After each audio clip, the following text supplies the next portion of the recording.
Halo teman-teman semua, bertemu lagi dengan saya Nur Sandi pada channel ini. Kali ini kita akan memulai tutorial pembuatan aplikasi Point of Sales ya.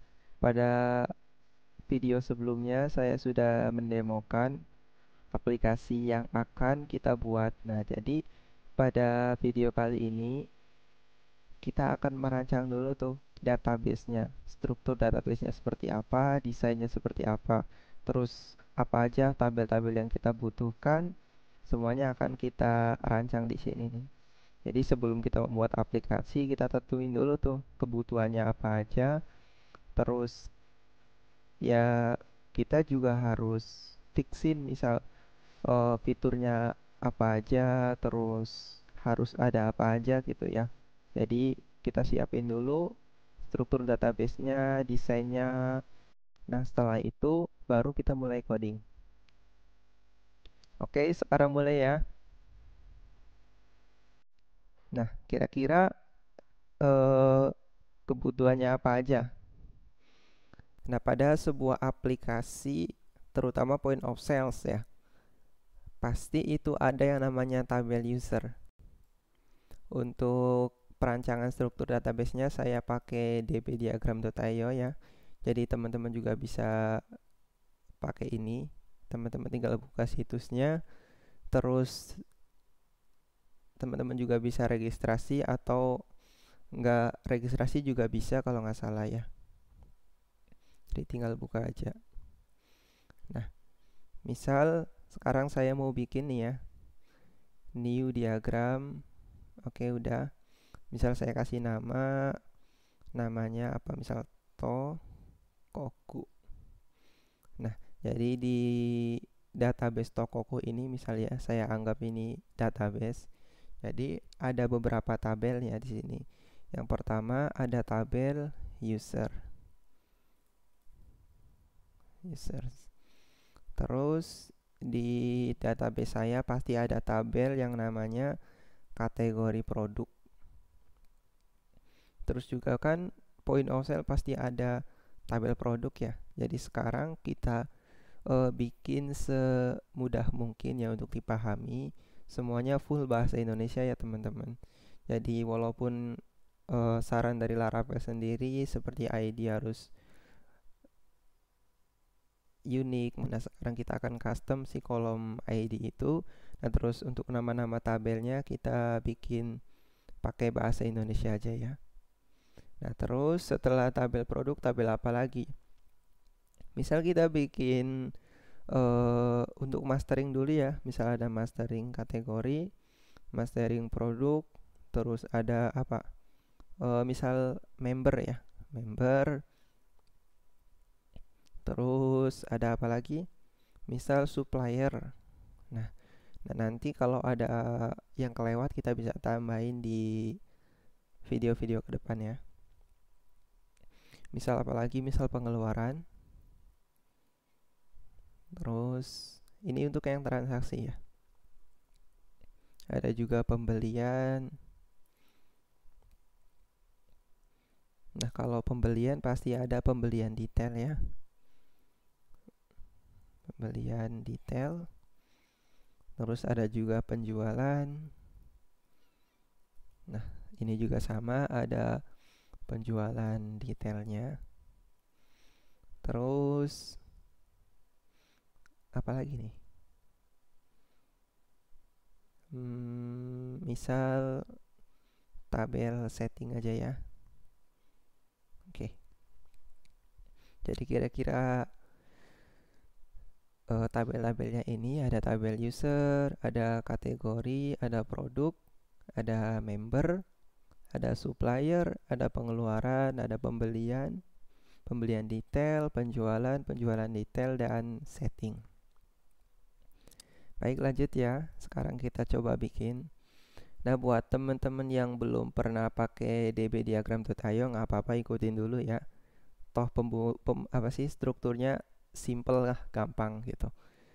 Maksudnya sintak-sintaknya buat bikin database-nya tuh gampang ya.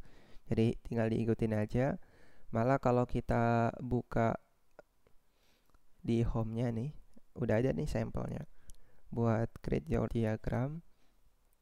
Ya kira-kira gini sih, tinggal dilihat-lihat aja, simple banget sih. Buat bikin relasi pakainya ref, buat bikin tabel pakainya table biasa. Terus tipe datanya juga simple sih, nggak terlalu ribet-ribet. Coba ya, sekarang saya mau bikin tabel users. Nah, di tabel user pasti ada ID, tipenya integer, misal primary key. Oke, udah. Terus ada name tipenya varchar. Misal kita biarin aja ya, misal varcharnya udah nggak apa-apa 255. Terus ada email pasti unik. Varchar, oh ini nggak bisa unik ya, coba emailnya varchar aja. Terus uniknya kita komen. Terus ada password sama varchar. Terus apa lagi, misal foto ya, foto sama tipenya varchar.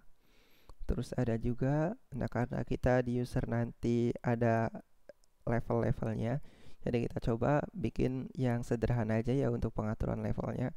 Kita nanti akan pakai middleware.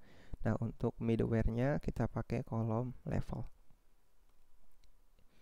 Yang level saya maunya boolean aja, atau tiny integer juga boleh. Misal tiny integer, barangkali ke depannya levelnya ada lebih dari 2 ya, misal 0 dan 1. Selain itu tiny integer. Terus apalagi, misal biasanya kan users juga ada remember token ya buat reset password, walaupun boleh 0 juga sih. Misal remember token, tipenya sama varchar. Nah, di sini kita set null label ya. Terus ada juga biasanya created at yang tipenya timestamp sama deleted at sama tipenya timestamp. Di sini kita kasih null label. Nah, untuk null label sama unique nggak ngaruh ya di sini, cuman buat informasi aja kalau ini tuh unique sama ini tuh null label. Nah, next kita bikin tabel kategori tuh ya. Tuh udah ada dia. Jadi struktur tabel user kira-kira gini nih, nggak terlalu ribet-ribet banget. Coba next kita bikin tabel kategori. Nah, misal kita pakainya bahasa Indonesia aja ya. Jadi kan biasanya Laravel kan buat nge-find atau nge-first kan itu identifikasinya pakainya ID. Nah, kita akan custom ID-nya, misalkan ID kategori. Tujuannya apa? Untuk sekarang video kali ini untuk pembuatan point of sales, kita tujuannya biar gampang dimengerti sama teman-teman. Barangkali teman-teman juga masih awam pakai Laravel. Nah, biar lebih mudah aja. Misalkan ID kategori tipenya integer, primary key. Kategori juga pasti punya nama ya. Misal nama kategori tipenya varchar aja. Misal, nah nama ini juga harus unik ya, biar nggak ada nama yang duplikat gitu di dalam satu toko. Misal nama kategorinya unik. Oke. Terus terakhir biasa created at sama updated at. Created at tipenya timestamp, null label, sama updated at nih ya, timestamp, null label. Oke. Nah, ini untuk tabel kategori tuh kira-kira udah ada ya. Next kita bikin tabel produk. Tabel produk. Nah, apa aja nih kolom-kolomnya? Oh, tabel produk biasanya kan ada ID produk, misal sama integer primary key juga. Nah, terus kan pasti ada tuh di tabel produk tuh pasti punya relasi, istilahnya ya, relasi sama tabel kategori. Misal kita kasih juga nih di sini ID kategori. Nah, buat apa? Nanti kita jelasin ya kalau kita udah bikin mengacu ke tabel produk. Misal sekarang ikutin dulu aja ya. Jadi intinya nanti ada ID kategori yang nanti berelasi sama tabel kategori. ID kategori juga sama, tipenya integer. Kita nggak usah set primary key ya. Nah, next apalagi? Misal produk itu pasti punya nama, kita namanya biar spesifik ya, nama produk, tipenya varchar, terus unik nggak? Boleh, unik. Apalagi nih, terus misal produk punya merek ya, kita tambahin merek, mereknya varchar aja. Nah, untuk merek kita boleh null label ya, misal null label, jadi boleh dikosongin nanti. Nah, terus produk juga pasti punya harga beli harga jual ya, misal harga beli tipenya misal big integer, boleh big integer. Nanti yang ID juga boleh big integer ya. Sepertinya yang harga beli juga nggak akan gede-gede banget sih, jadi integer aja. Integer kan defaultnya kan 11 digit ya, jadi kira-kira ya gede banget sih, udah gede. Misal harga beli integer. Terus kita juga punya misal diskon dulu ya, diskon. Barangkali pada saat proses pembelian ada diskon atau produk memiliki diskon, kita boleh nih pakai diskon. Misal diskonnya integer. Nah, cuman untuk diskon kita boleh set null ya, null label, cuma dikasih default aja, misal defaultnya kosong. Nah, terus kita set juga harga jual ya, harga jual sama tipenya integer.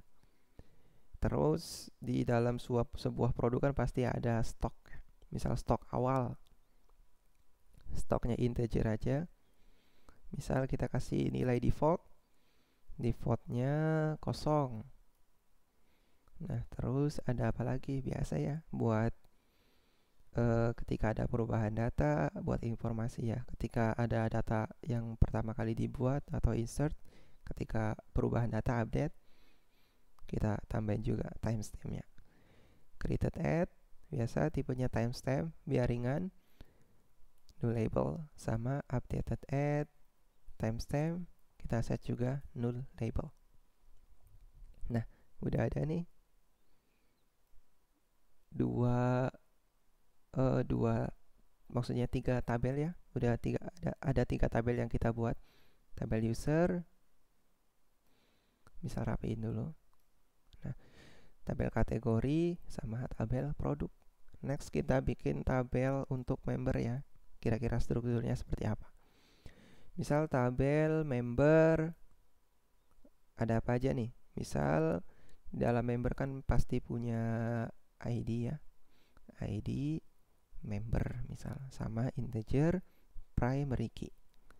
Terus misal buat ngeidentifikasi, misal kita pakai kode juga buat generate ya, ketika kita mau generate fitur kartu member, misal kode member tipenya varchar aja. Nah, kode juga harus unik ya, kita tambahin keterangan unik. Terus pasti punya nama member tuh, nama kita nama aja ya, nggak apa-apa, namanya varchar. Alamat, misal alamat tipenya teks aja ya, nggak usah long text atau medium text, kita pakai yang biasa aja, yang umum. Kita pakainya teks. Mau di set null enggak, misal kita boleh set null label lah, yang penting nomor telepon nggak, jangan ya. Misal telepon kita kasih varchar aja, barangkali ada yang inputnya plus 62 atau kosong di depan kan, kalau integer kan nggak bisa masuk yang kosong, pasti hilang tuh. Misal teleponnya varchar. Nah, telepon di sini harus diisi.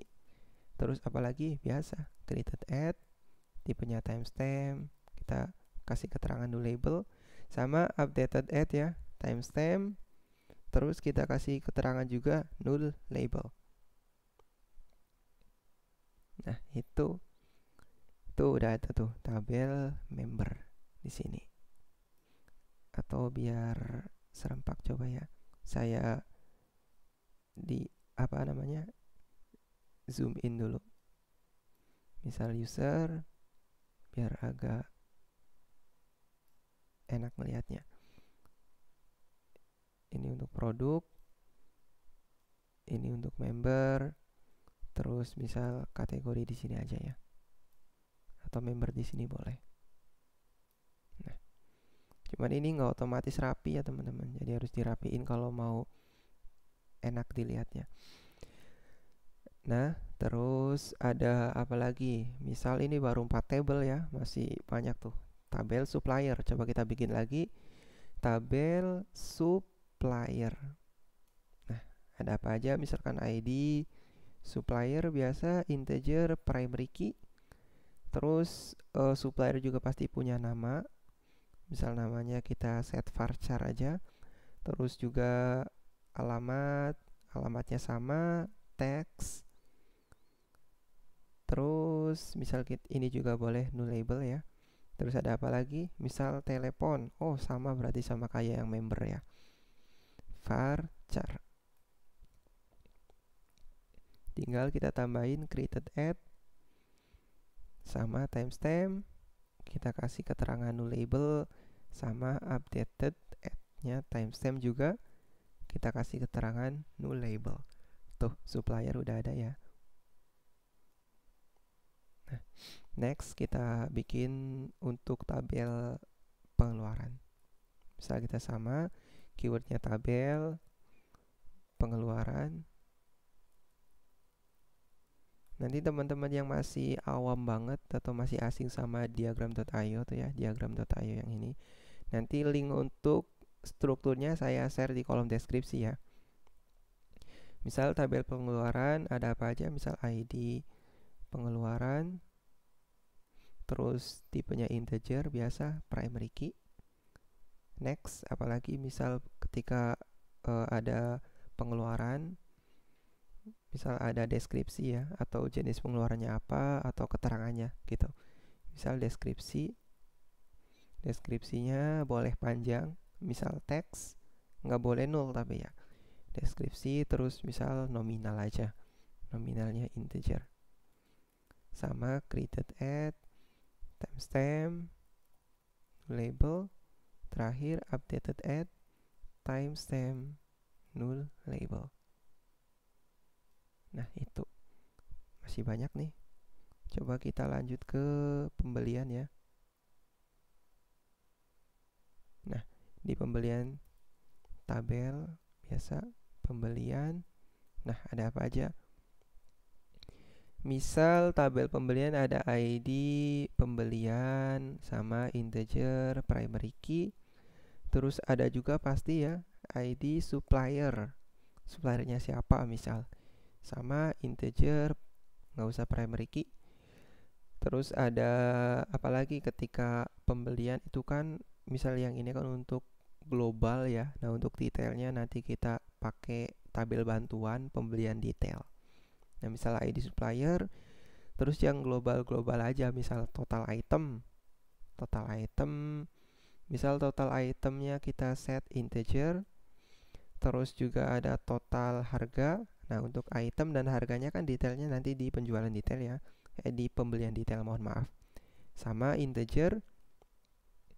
Terus misal ketika ada pembelian, misal kita set diskon juga, misal diskonnya integer, namun kita kasih default value ya, default value atau null label boleh, misal defaultnya kosong aja. Terus apalagi nih, misal ketika pembelian, misal yang dibayar berapa gitu, misal bayar atau dibayar boleh integer aja. Nah, terakhir kita biasa created at, timestamp, null label sama updated at, timestamp, null label. Oke. Nah, tinggal kita bikin spesifik nih, maksudnya untuk detail-detailnya. Misal tabel pembelian detail. Misal kolomnya apa nih? Misal ID pembelian underscore detail ya, integer primary key. Terus karena kita tadi kan seperti yang saya omong tadi itu butuh tabel pembelian, atau ini tuh buat detailnya aja, jadi kan pasti kita punya relasi tuh ID pembelian. Sebelumnya kan ID pembelian detail ya. Nah, ini ID pembelian integer aja, nggak usah dikasih primary key. Terus ada ID produk. Nah, ketika pembelian detail tuh produknya apa aja tulis di sini integer. Terus misal harga beli ketika pas pertama kali beli di supplier ya, harga belinya berapa, misal integer aja, integer. Terus misal jumlahnya berapa ya, integer juga sama. Terus ada subtotal. Oke, nah subtotal sama misal integer. Nah gini, tinggal tambahin biasa created at sama updated at. Nah ini untuk tabel pembelian dan pembelian detail ya. Lanjut ke tabel penjualan. Nah misal di tabel penjualan kita ada ID penjualan sama integer primary key. Terus ada juga ID member ya, ID member integer. Terus apalagi nih di proses penjualan ada misal total item, misal sama kayak yang di atas, total itemnya integer. Terus kalau ada juga ya misal total harganya integer aja. Oh mohon maaf, ini total harga. Terus misal pas proses penjualan ada diskon, boleh diskon di integer kita kasih defaultnya 0.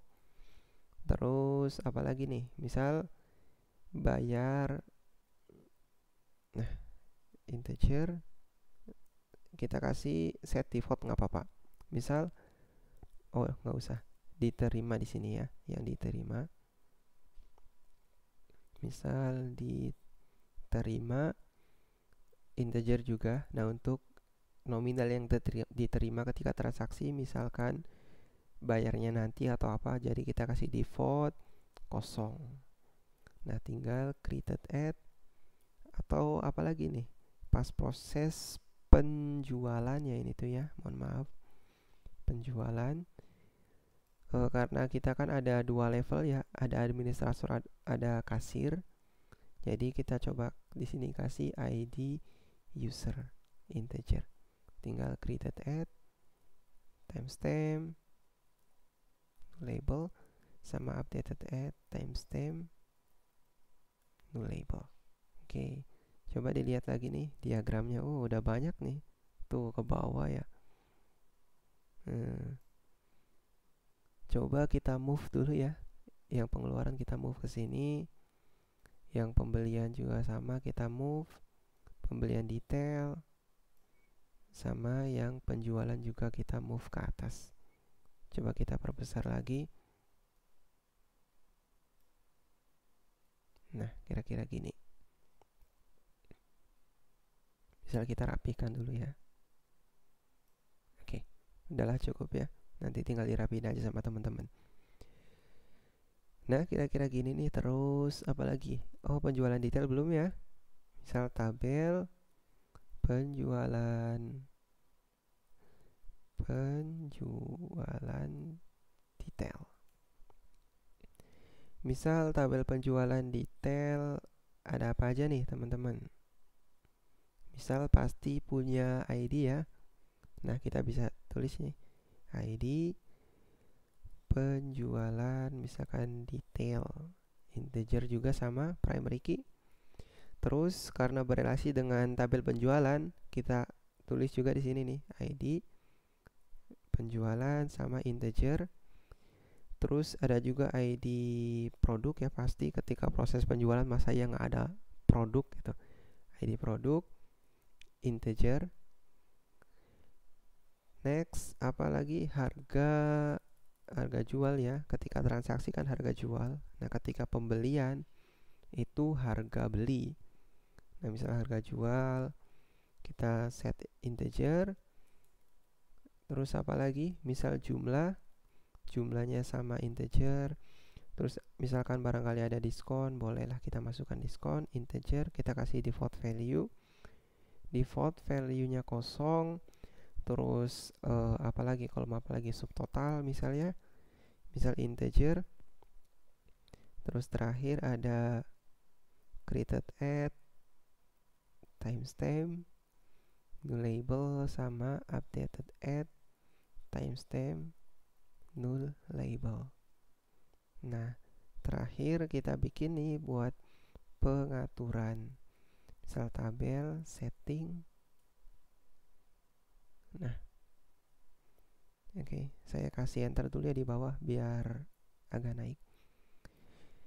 Misal ada apa ini? Misal ada ID setting pasti. Misal integer juga, primary key. Terus setting apa aja? Misal nama perusahaan. Boleh. Misalkan varchar.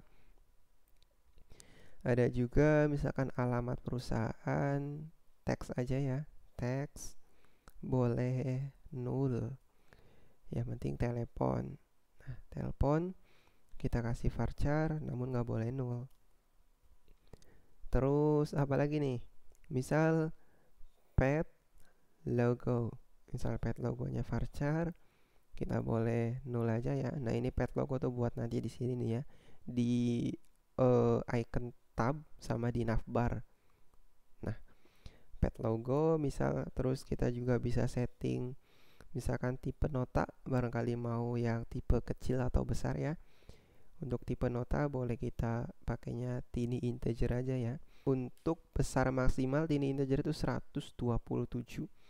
Dari minus 127 sampai 127. Tiny integer. Nah, terus kita tambahin apa lagi? Ya, created at aja ya. Misal ini juga null label sama updated at timestamp null label. Nah, oke, selesai tuh. Apalagi nih, ada yang kurang? Sepertinya udah ya, cukup ya. Misal ini penjualan detail. Coba ada yang kurang nggak? Oh, ini ada setting, ketutup. Nah, misal untuk yang setting saya taruh di sini aja lah. Nah, udah tuh, udah selesai teman-teman. Coba kita save lah. Oke. Nah, sepertinya ada yang kurang ya teman-teman. Jadi biar kita lebih enak lagi ya, maksudnya data lebih konsisten, terus juga lebih mudah dipahami gimana kalau relasinya, semisal relasi antara produk sama kategori kita bikin di awal gitu, jadi nggak pas memulai project pakai Laravel, nggak ya. Jadi kita bikin relasinya di sini nih. Jadi tabel-tabel mana aja yang butuh relasi dengan tabel lain kita bikin nih biar mudah dipahami. Nah, misal coba kita lihat-lihat tabel apa aja yang butuh relasi. Nah, coba dari yang paling atas. User punya relasi nggak? Nggak ada ya, oke. Terus kategori punya relasi nggak? Nggak ada. Nah, ini produk nih. Produk kan punya relasi sama kategori. Coba kita bikin relasi. Nah, caranya gimana? Misal di tabel produk ya. Kalau di diagram.io itu udah disediain sih buat relasi. Nah, relasinya gimana? Jadi misal keywordnya ref. Nah, ref langsung aja ya. Kurung kurawal buka, kurung kurawal tutup. Nah, terus masukin produk apa? Maksudnya tabel apa? Misal kita kan tabel produk ya, kolom apa? ID, kategori ya. Nah, kita mau relasiin kemana? Ke kategori titik ID kategori. Udah selesai. Nah, coba lihat. Tuh, udah ada ya. Kalau kita aktifin fitur highlight, tuh udah ada. Udah berelasi. Jadi di sini satu kategori nih ya, satu boleh dipakai oleh banyak produk gitu. Jadi produk yang berbeda-beda boleh memakai satu kategori yang sama intinya. Nah, udah ya produk. Coba next ke tabel member. nggak ada relasi. Tabel supplier juga nggak ada relasi. Terus next ke tabel pengeluaran, nggak ada relasi juga. Nah, tabel pembelian ada nih relasi ke supplier. Suppliernya di sini nih, jauh banget ya. Coba kita move ke sini biar deket. Nah, misal sama ya, di sini kita pakai keywordnya ref kurung kurawal buka kurung kurawal tutup. Nah, terus tabel apa yang mau kita kasih relasi? Misal tabel pembelian. Pembelian kolom apa? Kolom ID supplier. Supplier. Nah, kita mau relasiin kemana?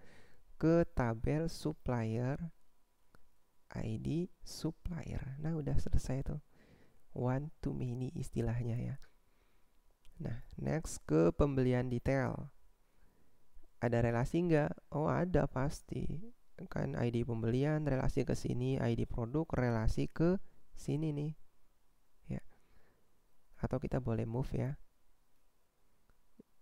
Misal kategorinya di atas karena nggak terlalu banyak relasi. Nah, untuk produknya kita taruh di bawah. Oke, misal refnya kemana? Refnya tabel produk, mohon maaf ya, pembelian detail maksudnya. Pembelian detail kolom ID pembelian, kita kasih relasi ke tabel pembelian kolom ID pembelian. Coba saya perluas lagi ya workspace buat ini, bikin strukturnya. Tuh udah ada ya, one to many. Nah, terus kita nggak bisa taruh di sini lagi nih ya, jadi satu ref ini dibuat satu relasi ya. Jadi kalau kita mau tambahin relasi, tambahin lagi di bawah. Ref juga, misal tabel apa sama pembelian detail ya. Kolomnya ID produk. ID produk. Misal kita mau relasiin ke tabel produk. Produk ID produk. Nah, itu tuh.